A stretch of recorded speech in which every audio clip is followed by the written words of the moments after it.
Hi guys, welcome back to the channel. My name is Tabs Kongoni, film producer based in Kenya. So today we're talking about my story of how I started film and how I got it into film. And it's one of the stories that inspire me to how I've grown in film and whatnot. So without further ado, story time. When I finished high school, I wanted to study film and theater production in the university, and I remember going to tell my dad that you know what, I want to study film, and he told me, go and get me the school fees for what you want to study. And I said, that time when I went to source for a university, I came back with a very high, the school fees was too high, and my dad was like, so what exactly is film? And so you want to mean that you will be earning by making people laugh? For some weird reason he thought it was comedy. So yeah, that's how I didn't go to university. He instead proposed that I do accounts, which I was about to do. I did CPA 1 and I was like, not for me. So I stopped doing accounting and I decided to look for a school that taught film, and I went to a school called Cave. A big up to my lecturers of the time. So I went to school and studied photography and film production. And immediately after that, I was left, right, and center looking for jobs. So I remember one time I was working in a theater group. It was one of the best theater groups I ever worked in. And one day it happened that I was sick when we went for rehearsals, and I told my supervisor by the time that I wasn't feeling so well and I needed to go home. So it was around 12 midday, and I was supposed to leave work at 2. I told the supervisor, I am not feeling well, I need to go home. And the supervisor was like, no, you cannot go home, you will have to wait for the rehearsals to end. I was terribly mad, like super mad. For some weird reason, anger motivates me sometimes, anger, not being able to, and I think pain, anger, fear should be one of those things that motivate you in life. So I went home that day and I was like, you know what, I am not going back to work. And I remember I called a friend of mine and I was like, you know what, I want to quit and I need to get a job in film. By this time, remember, I'm not in film production. By this time, I'm actually doing theater.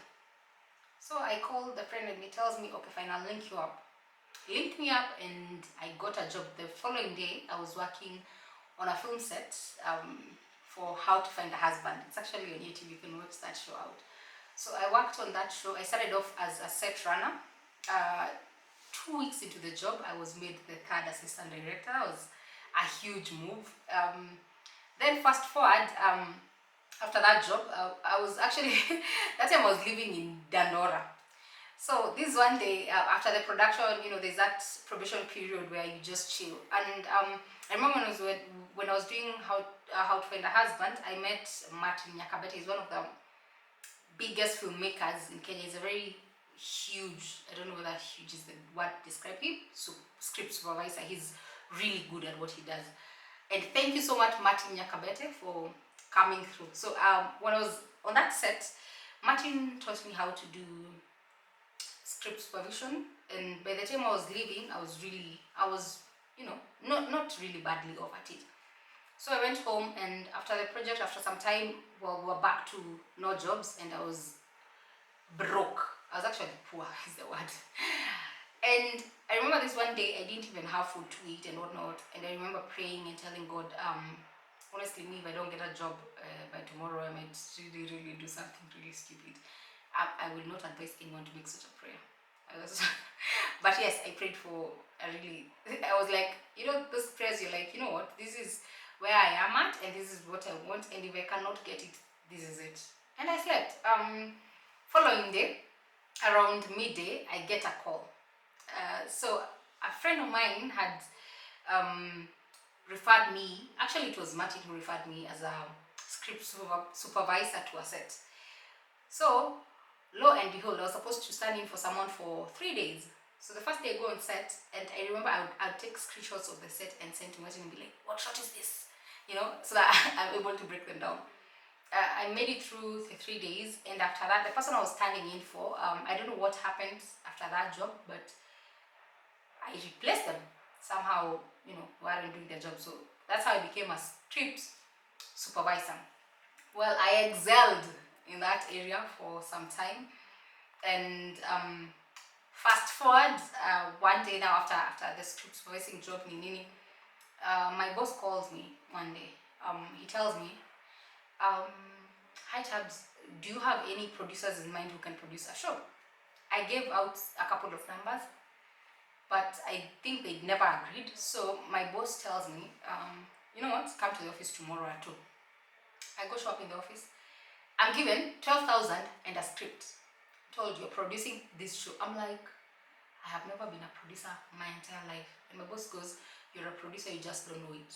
I think that is the most powerful thing I ever had in my life. And I really thank God for that company and that particular person, because that is the person who made me a film producer. And I went on to produce, I think, a couple of seasons for that show.